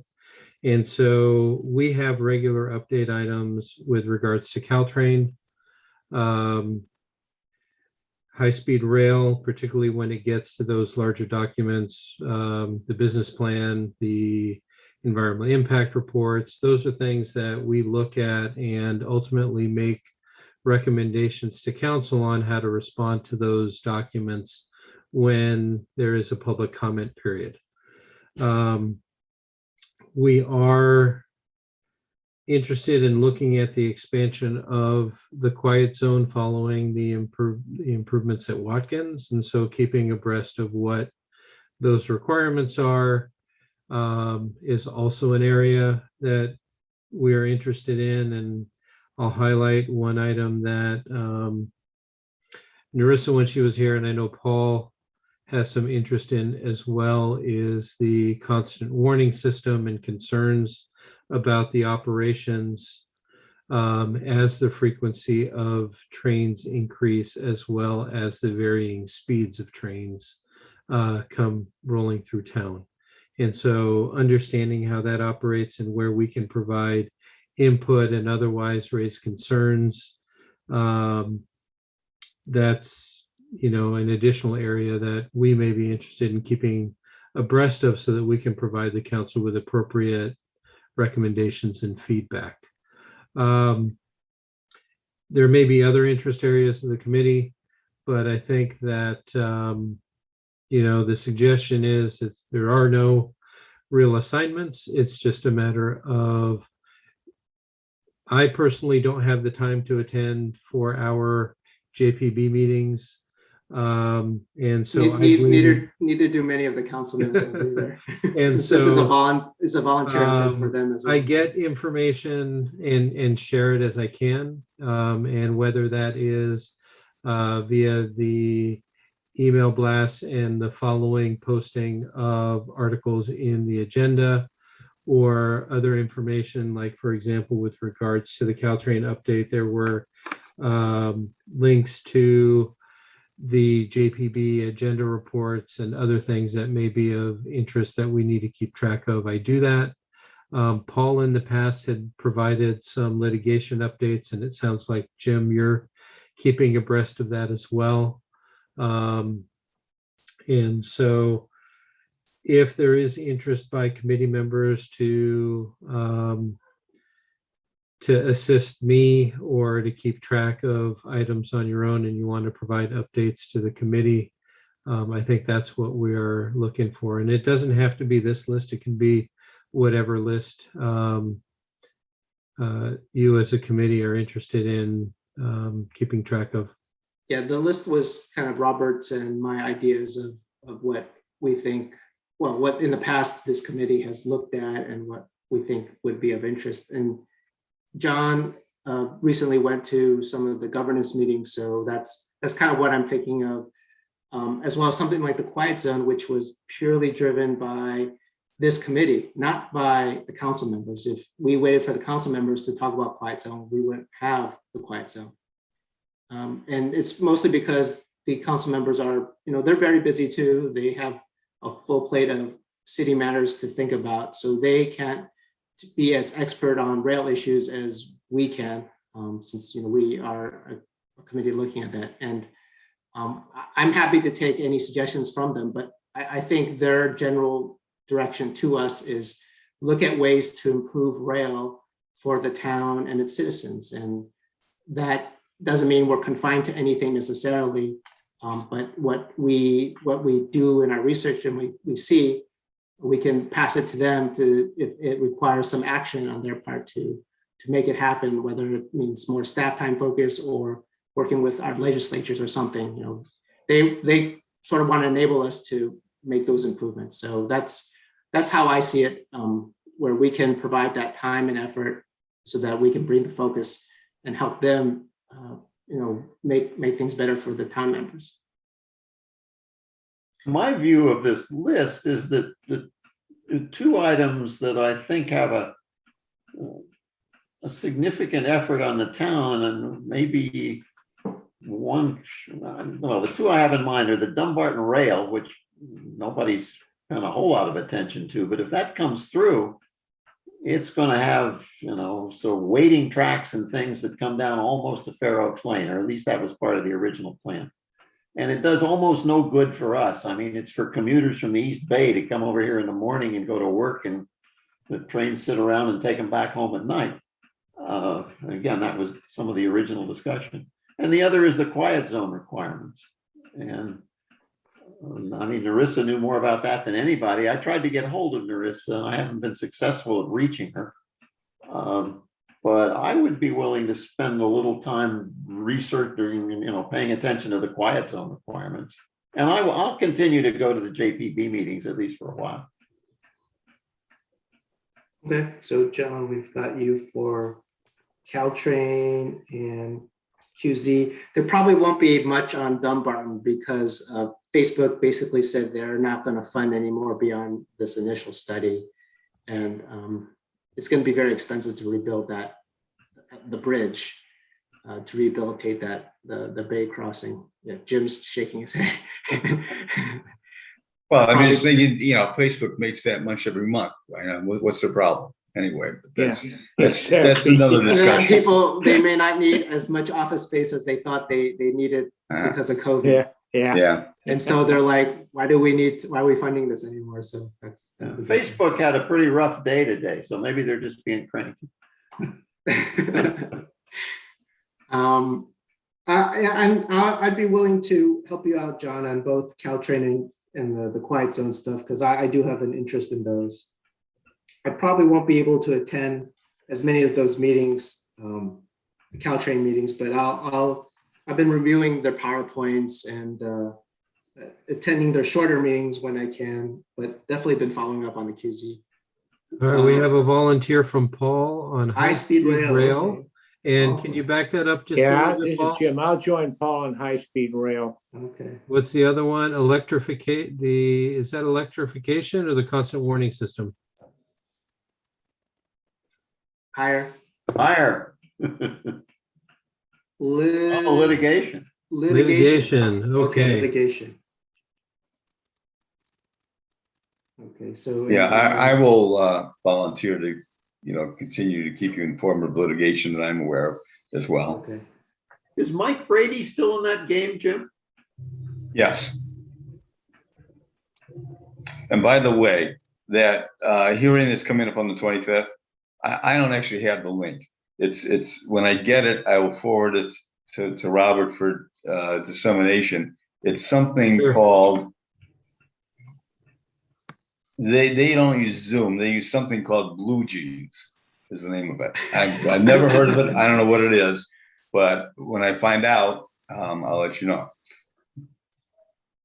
Well, I know there's other ones like Microsoft Teams and what's that one, WebEx, but never heard of Blue Jeans. Microsoft Teams pretty good. Yeah. I certainly want to keep up on the high-speed rail. Okay, we can't have 4 people on the subcommittee, so. Oh, I thought you were still looking. I'm sorry.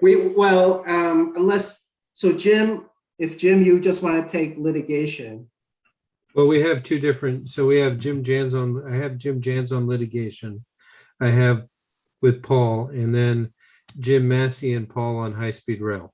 Okay, so, and then Greg, you wanted to look at litigation too? I think you can still add a third if you want. Okay, so litigation will be Paul, Jim, and Greg. Is that Are what you want? litigation or high-speed rail? Who you talking to me? You, Yes. yeah, you, Greg. The high-speed rail Oh, you want high-speed rail? and the JPB meetings. Because I do think a consulting firm should be hired to do that work. I think It's a little Roland late in the indicated game that they had to one. suggest that, but I will suggest that at the next meeting. I think Roland indicated that they had one. I didn't, John, did you remember that? Well, I think what Roland said was that they had one early in the game. Well, Roland just put his hand up. Let's Roland say what he said. We'll open up for public comment. Okay. Okay, can you hear me? Yes. Okay, great. So yes, they do have 2 consultants, but if you attended the last meeting, they were there, but they basically took the back seat. But they spent $2 million on them so far.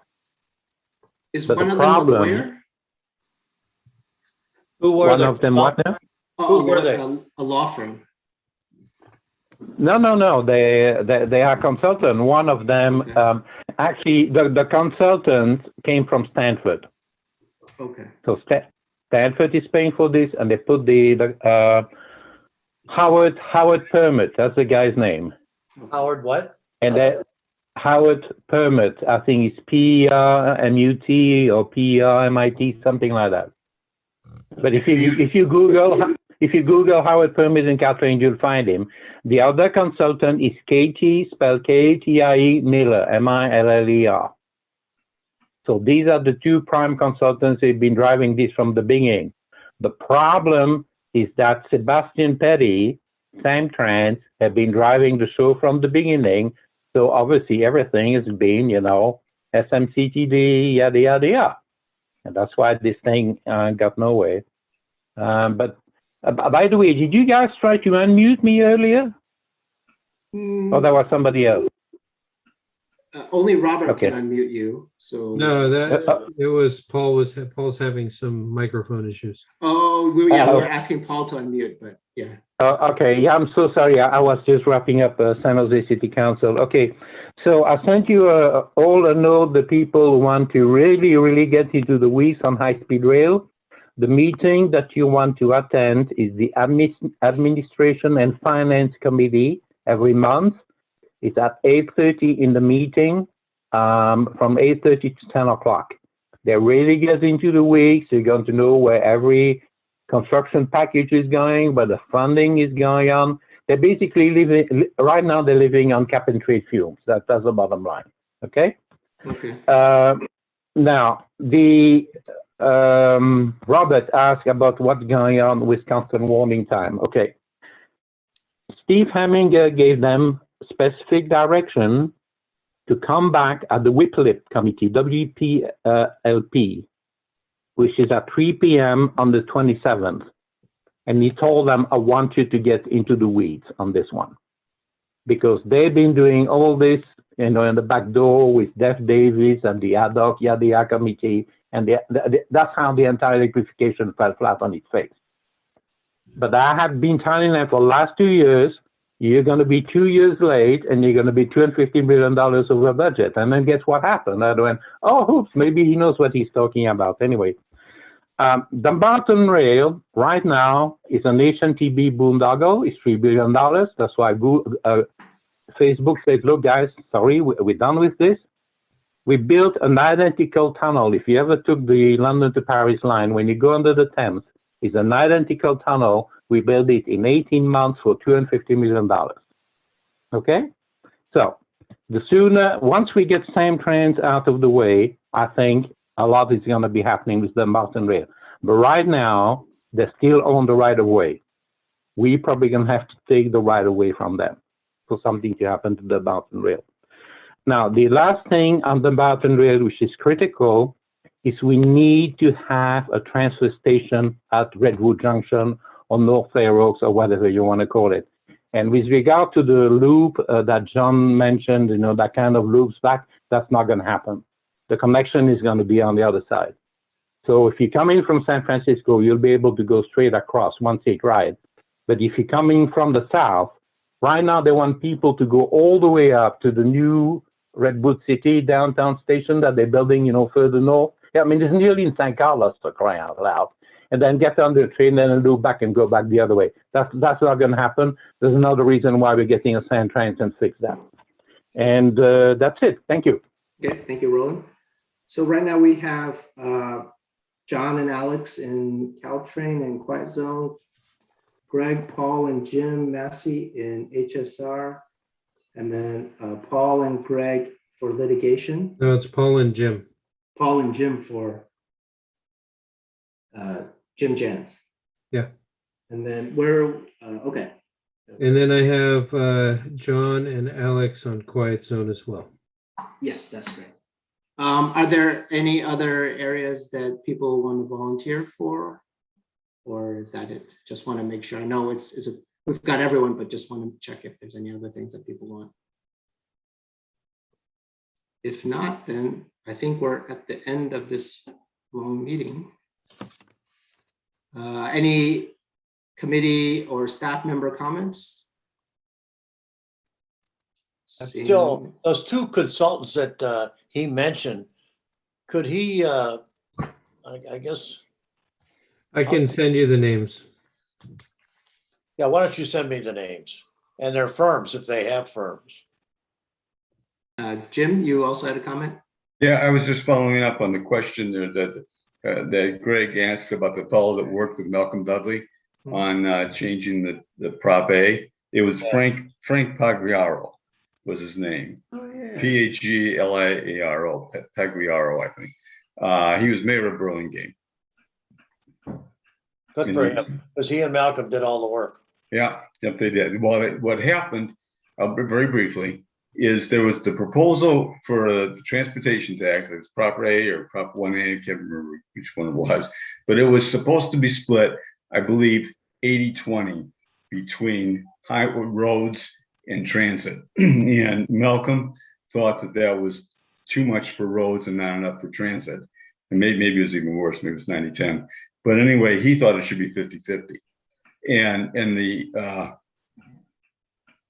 all the cities, or majority of them, had already passed a resolution approving that. So he teamed up with Frank, and they went around to every single city and got them to reverse their position and changed it to 50-50. And that's how they got so much money for to enable them to buy the Caltrain right away. That's really significant. Oh, it was amazing. It was amazing. It was a lot of work. Really a lot of work. Sure did. Jim Massey, did you have a comment? I thought might have seen your hand go up, but no? Okay. Let's move on to item 7, which is any public comment. Roland, anything you want to wrap up with? Don't see him answering, so why don't we move on to future agenda items? So Yeah, oh, yeah, go this ahead, is Roland. Roland. I'm going to send everything about Katie Miller and Howard to Robert. Okay, thank you. Good Okay. night. Thank you, Roland. Yeah, thank you, Roland. So item 8 is future agenda items. So we have one item, which is discussion of Atherton Station repurposing. Are there any other items that anyone wants to recommend we put on the December agenda besides our usual Caltrain HSR? Seeing none. Next meeting is December 7th. So hope you all have a happy Thanksgiving. And Robert, are we going to have this meeting inside the town center, the new town center? To be determined. To be determined. Oh, okay. Alex, before you click shut down, should there be just occurred to me, should there be a future agenda item on the status of the litigation that Jim could bring us up to date on? Because that will have occurred before the next meeting. I mean, that. Yeah, I was going to ask that question. The hearing's on the 25th.